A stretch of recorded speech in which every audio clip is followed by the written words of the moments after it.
So good afternoon, everyone. So today in our webinar, we're going to talk about the lack of leadership in the workplace.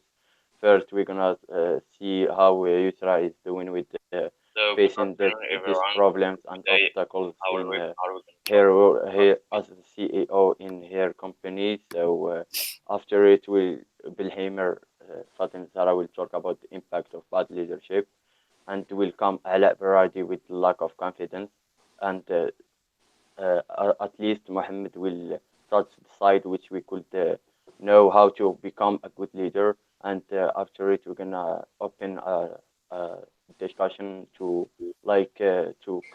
to comment and your question as a viewer. Thank you. Let's start for Yusuf.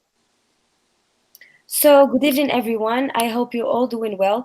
My name is Yousra Majid. I'm the owner of GM Company. I was working for 10 years, and I wanted to address my problematic.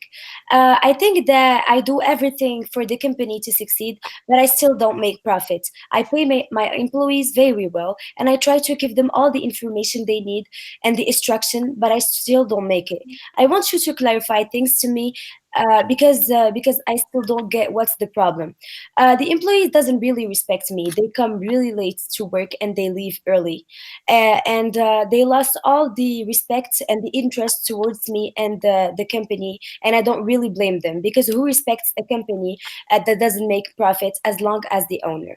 I try to clarify all the tasks and give them all the instructions and the information they need, and we make events, but we don't make money. Since the company doesn't make that much profit, I lost a lot of good employees because they are not happy with the company, even though I try not to change their salaries, even if the company doesn't make that much and that influence the company really badly. I try to convince them so that we work hand in hand and try to overcome this crisis and this bad situation, but that didn't make any change. And also, I try to bring a tutor so that he sees what's wrong and try to find solutions. But now I have a deficit in my employees and the profits. I'm waiting for you guys to see things from your perspective and try to help my company because it is going the wrong way, and I'm sure that I'm gonna lose it sooner or later. Thank you so much. Thank you, Yusra, for sharing your problem with us, and hope that you will get some answers. And now going on with Fatima-Zahra Belhimer, we'll talk about the impact of bad leadership.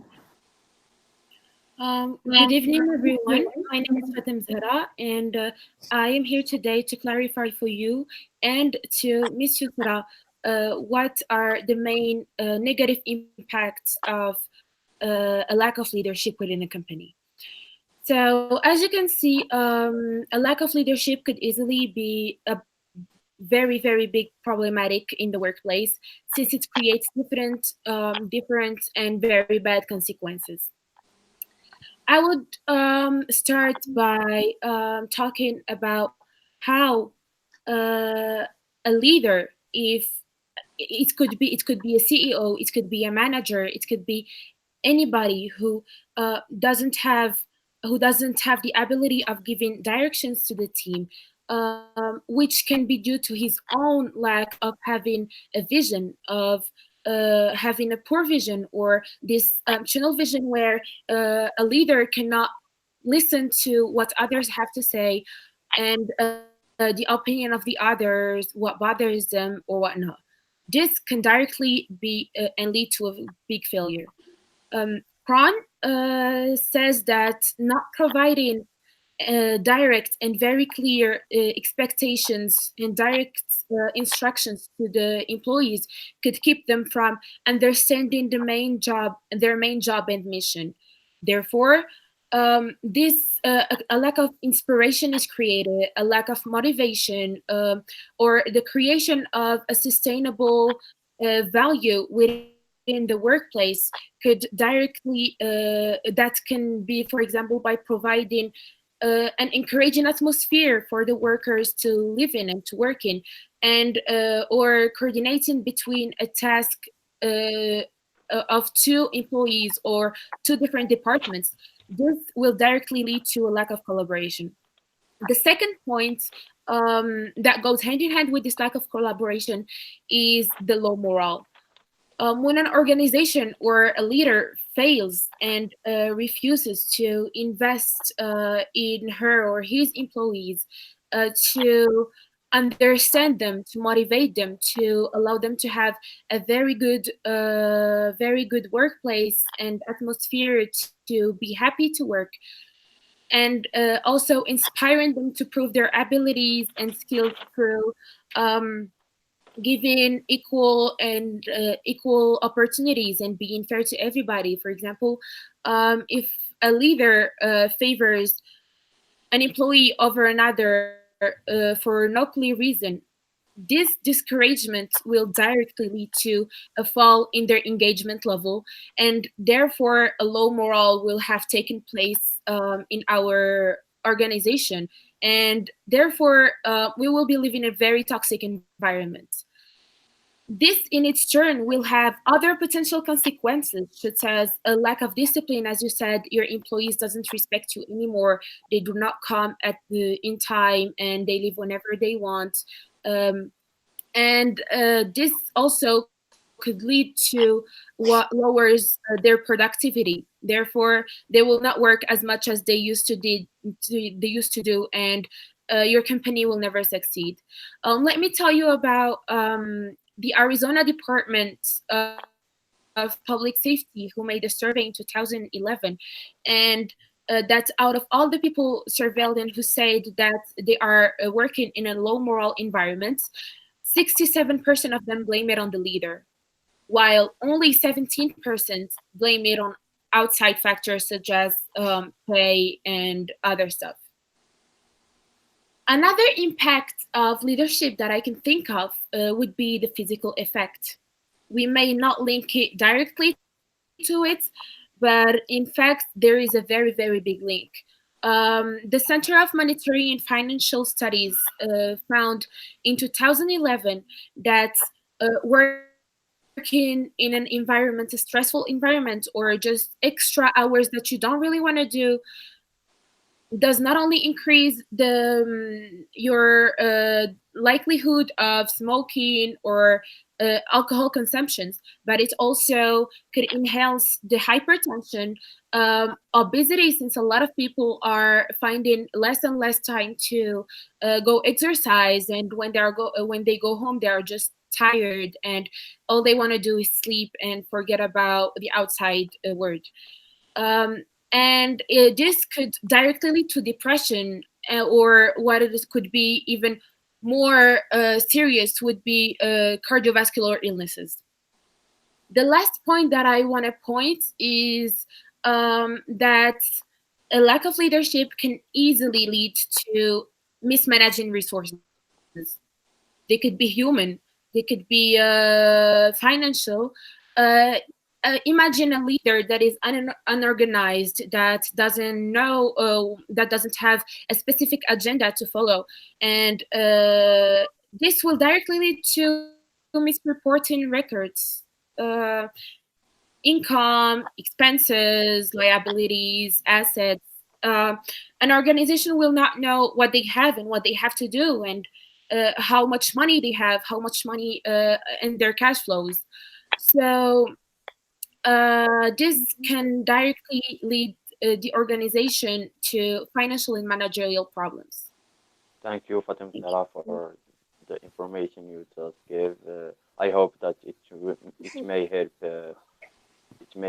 Yousra, and now with Alae with lack of confidence. Thank you very much. So Yusra, you mentioned that you're lacking confidence toward your employees, and I'm just here to tell you that there are a few factors that affect the confidence of a leader in the workplace. So from those factors, we'll start with communication, which is from my personal point of view, the most important one. So poor communication affects confidence level. And the reason why is that when you have a poor communication, it's hard for you to understand what your employees are expecting from you. And it's also hard for you to understand what you are required to do for them. So while it may sound harsh, you need to know that it is your job and it is your responsibility to know that to know what your employees need and what they demand from you. And it's important that you get that information correctly. And it's also important that you gain understanding of what your employees are expecting from you. The second factor that affects confidence is, sorry, No one talk about. the second factor that affects confidence is inconsistent decision.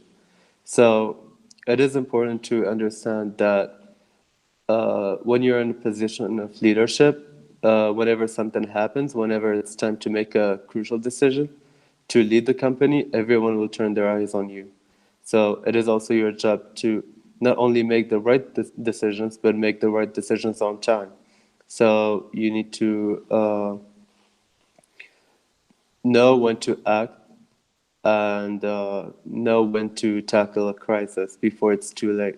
Because once it's too late, uh, it's useless to work on it, and you've already lost your credibility and the respect from your employees. The third factor that we'll be talking about is disorganized talent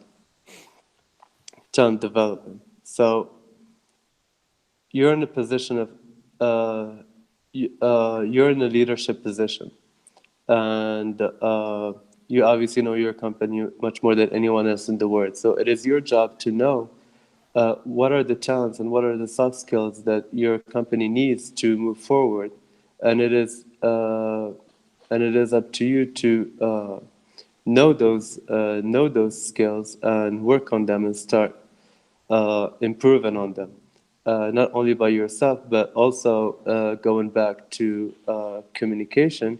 You need to have a good enough communication so you can transfer that message subtly to your employees that they need to operate based on those soft skills.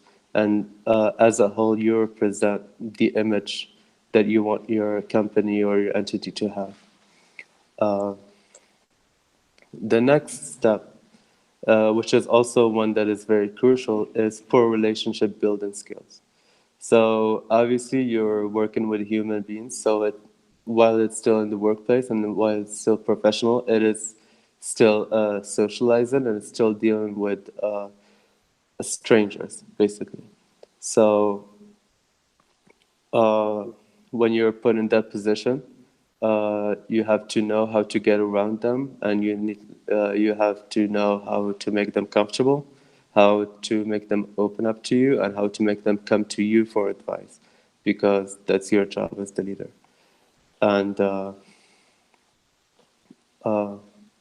moving on to, I think the last one is developing greater leadership confidence.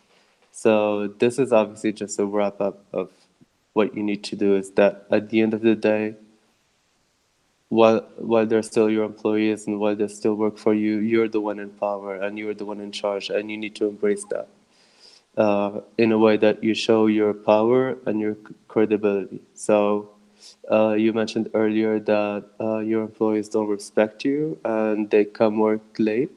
So there are many ways to deal with that. One, the easiest would be firing them or put in other negative incentives. But smarter approaches, now also going back to relationship building skills, would be to offer them deals and get them excited about the work that they do. Because obviously, as much as it can be exciting to do the job that you love, after a month or two or three, it becomes routine and it becomes boring. So I would advise you to give them challenges and give them maybe positive incentives if they do the job right and if they come on time.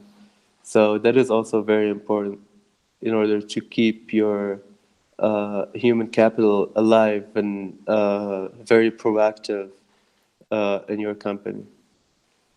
And that's all I have to say, and I hope you all the best. Okay. Thank you, Ala, for this information. It had been like a huge amount of information that even we didn't know. And now we could talk with Mohammed Sabaaoui, who will talk about side which we could know how to become a good leader. He will told us that being a good leader, what what we should do to become a good leader and how. Thank you, Yes. Ala. So, hello everyone. I would like to start by introducing myself first. My name is Mohammed, as Hamza mentioned, and I would like to advise Miss Yousra in general so that she can get some information with which she can improve her habits or behaviors in her company and to get help. So, first of all, there are different characteristics that characterize how to become a good leader. And the first one for me is how a good leader uh, can become a good person. First is being flexible. So as we all know, and nothing in life goes as we wanted and nothing goes as we planned for. For example, there are a lot of things that change, maybe I can say daily in the workplace. For example, there are governments that make and create new regulations on the workplace. There are competitors that change and for every day create new tactics that go best for them. And there are occasionally some, for example, I can say natural disasters that may occur and so on. Like in these situations, the leaders should be the ones who are very, very careful and should be always should exist always in the situation. It should be always able to accept the surprising thing that may happen in a day or else. So they have to be to be the first ones that create the new way how to overcome the problem, to be the first ones that take the problem as a positive thing and try to develop it and to change it to the best. And the second thing that I would like to talk about is how a good leader can become how a normal person can become a good leader, which has to do with being able to communicate in a positive way.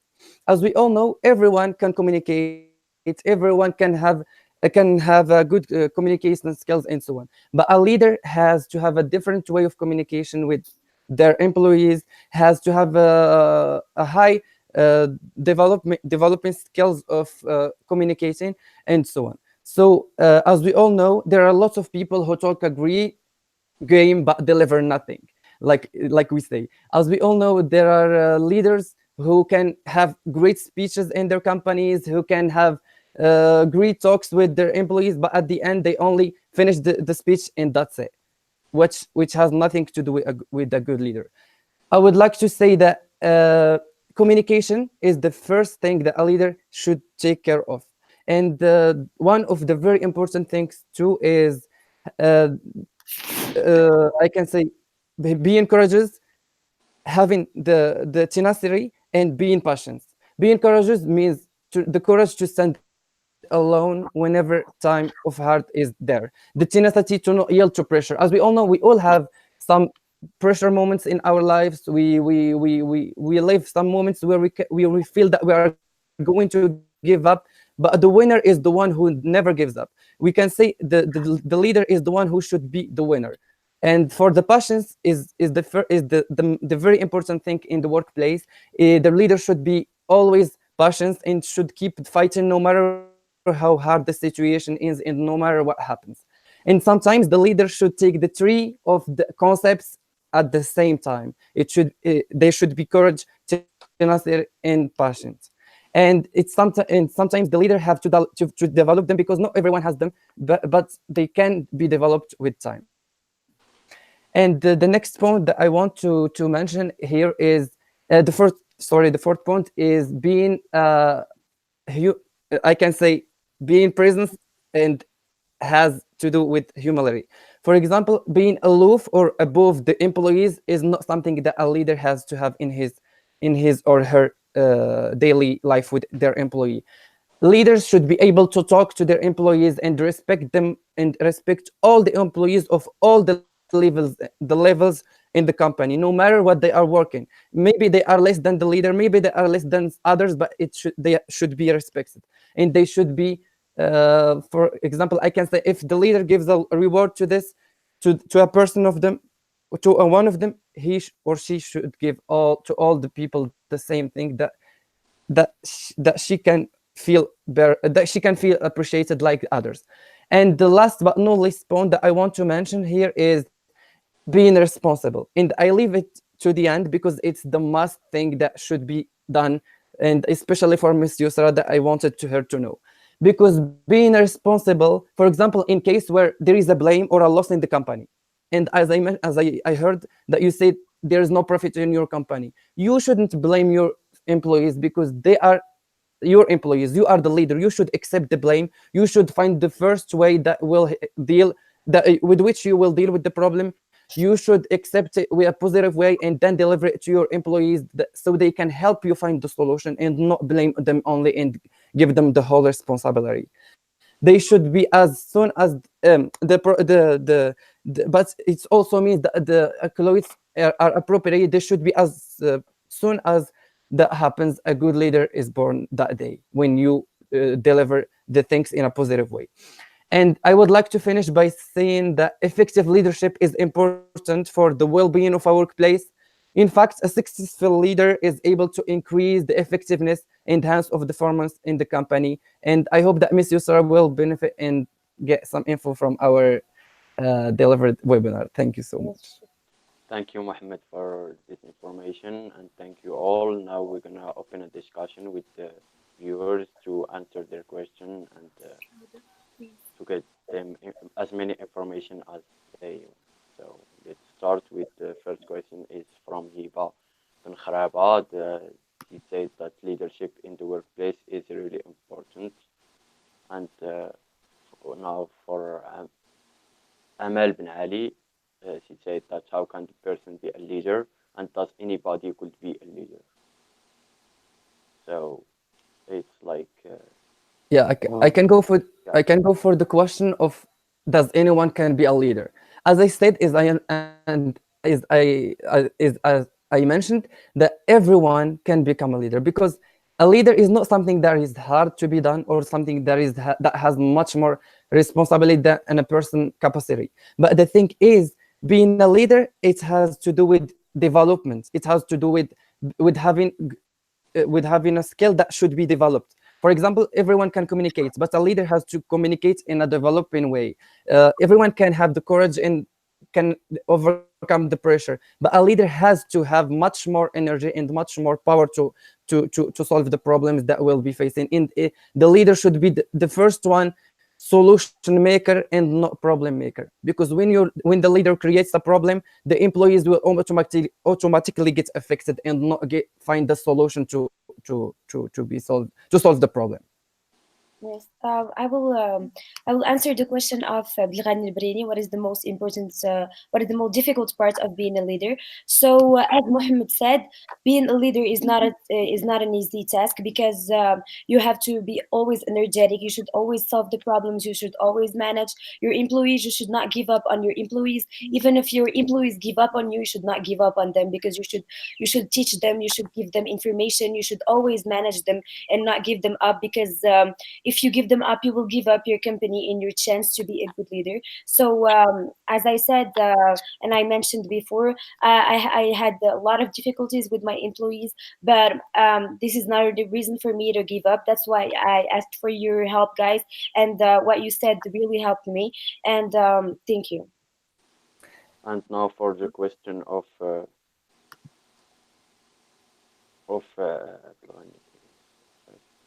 and for Abdelghani al-Barini, another question: how can a leader fail? And give an example of that if it's possible. We're gonna respond to that.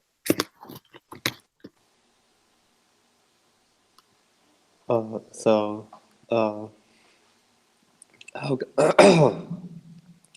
how can a leader fail? Well, if a leader failed, then he or she is probably not a leader, because that is what hard about leadership. Uh, there's nothing different when you're a leader than any other employee in the workplace, except your only condition and your only responsibility is not to fail. Uh, and that is why it's so hard. So a leader should always be prepared, and a a leader should always know his team. So knowing your employees and knowing your strategies and make no excuses. That's what makes you not fair. And for another question, do you think that the lack of leadership is present in Morocco by Nada Moulim? Uh, I would say that lack of leadership is very present in Morocco, as we can see that there are a lot of startups, a lot of youth that are trying to make startups who initiate them and invest a lot of money in them, but they never make it. Why? Because most of the time you find that that person, for example, um, they take their friends or family and put them into positions, and therefore they cannot really tell them what to do and when they do things wrong, because they are too afraid of hurting their feelings. But I would say that um, and we can see that this is a problem that we have in Morocco, since the biggest companies that we have today are the ones that have been big 10 and more years ago. So um, I would say that, and we can say that people in Morocco, especially in the public sector, they are not really happy to work. When you go in your car at 8 a.m., nobody's happy to go work. Why? Because again, leaders do not offer to their employees that good environment where they could feel happy to go to work every morning and share a good time and prove their abilities and skills. So I would say that it is a problem that Morocco has to overcome, either by doing workshops or the government issues a good a good agenda that could help, especially startups, to manage this problem that is very present in our community today.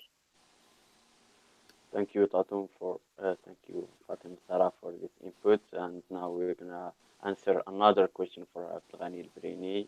He may want to get enough information to be a leader someday, inshallah. For his question is, how do you measure success for a person as a leader? Who may answer this question? Abdelghani al-Brini.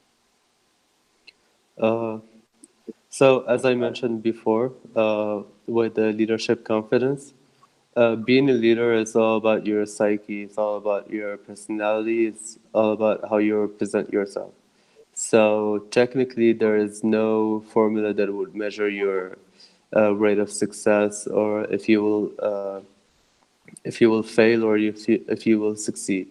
So, it is all about you. And one of the things that I really believe in is that as human beings, we all have something that is unique to us, that belongs to us. And that's what makes each and every one of us interesting. And it's also what makes each and every one of us able to become a leader if we want to. So my advice to you would be not to focus about your rate of success or percentages or statistics, and just go with your heart, do your homework, don't uh, don't cut sh- uh, uh, don't cut corners, and you will be just fine. Thank you, Ala. And moving on a question from Miriam Labudi, it's for Mohammed Sabaaoui. Don't you think that being a good leader is not something that seems that much easy for a normal person to become? So, Mohammed, if you could please answer this question. Yeah, I think it's the same question as I answered before, but I think she didn't get the information. So I would like to repeat for her the same answer. I would like to say that being a normal person is something. Being a good leader is something that a normal person can have, like from a day or a month or a year. It depends on how the person, on how the will of the person of getting development skills, in creating new things, in having well communication skills. And I would like to say that a good leader has to have three things.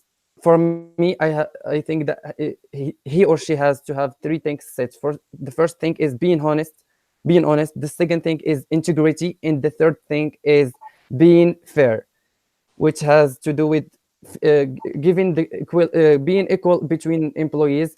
And the last thing is sometimes being a leader should be different for being from being a boss, because being a boss makes people a little bit feeling complicated and comfortable with their work, and they don't feel that they want the job because they have someone that will give them the orders. If you are a leader, you should never give orders to people. You should be you should have, like Fatima-Zahra said, hand in hand with all your employees and take them to the next step and not back to the. And thank you. Thank you, Mohammed. And going on for Abdelghani al question, how can a leader fail, and give an example of that if it's possible. It's already answered. Okay. For like he gave us too many information, too many questions. And for like Kinza Wayad, don't you think that companies should implement training sessions to help people learn how to be successful leaders? Yes. I think that this should be a thing.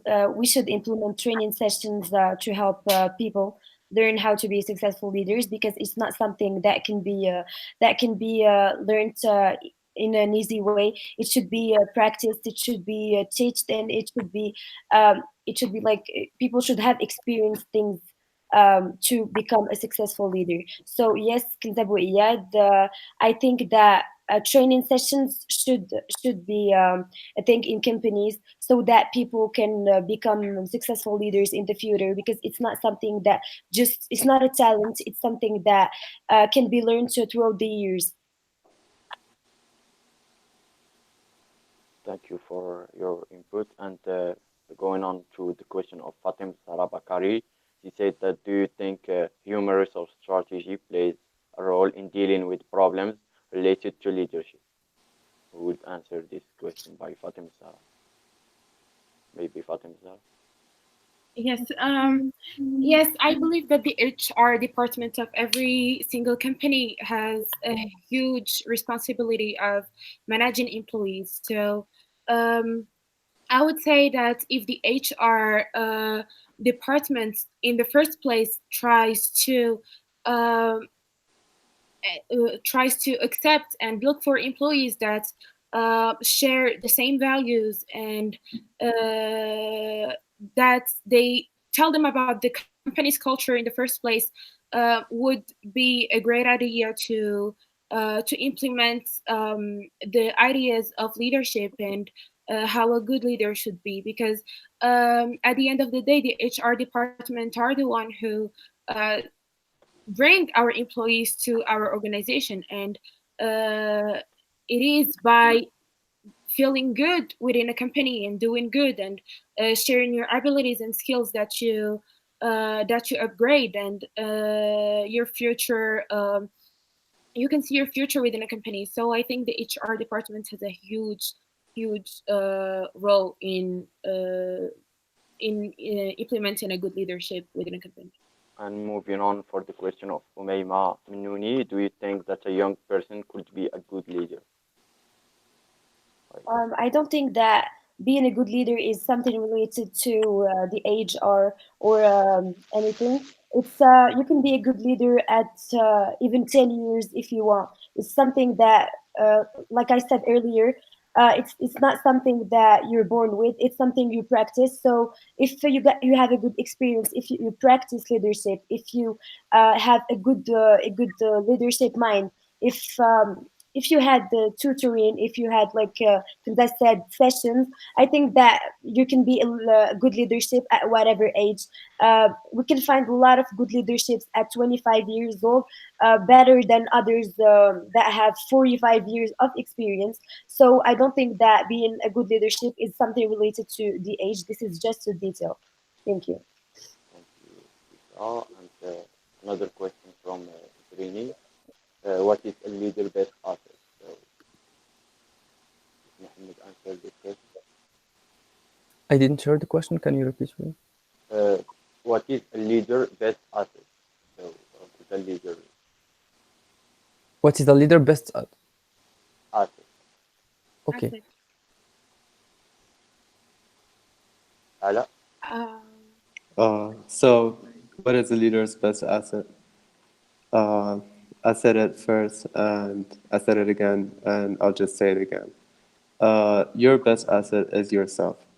So, there is nothing that you can give because the people that you work with or your employees, especially if you're in a big firm, probably already have everything. They probably already have the money, they probably already have the job. So your best asset to attract their attention is yourself. It's your personality and it's how you communicate and how you interact with your employees. So since you are your best asset, then the biggest favor you could do yourself as a leader is work on yourself, work on your skills, and yeah, just don't sleep on it. Just work on your relationship skills, work on your communication skills. Depend on where you work or what type of company do you lead. See what is best suited for that company and then just work on that talent and show that you're interested, because if you don't show your interest then and you're the leader, then there is no purpose for employees to show interest, and honestly, like, they're not to blame. Thank you, Ala. With the last question from Ghani. How can a leader handle disagreement with coworkers and involvement with so we could answer. I believe that these agreements are something that occurs a lot within any organization, and at any time it could happen. So I think the best way to handle that is to be a good listener in the first place. Listen to what the other person has to say. Listen to what do they disagree with, to what do they agree with, what is their main problem, what is their main issue that they see. Then at the same time, the other person has to be a good listener, because if it is a two-way thing. So by being a good listener, by trying to understand and telling yourself, okay, here's our problem, and we have to look for a solution and how to fix it. So I think that it has to be a process that involves the two parties, and the two parties have to agree on finding a solution that's a compromise that would please both parties. If not, then it can be taken to a higher level, and taken to the manager of or the CEO of the company or that department or the HR or something, and ask for specialist help, that somebody with greater expertise and experience who would see through it and could help you. Thank you, Fatima-Zahra, and thank you all for participating in our webinar. We were thrilled by your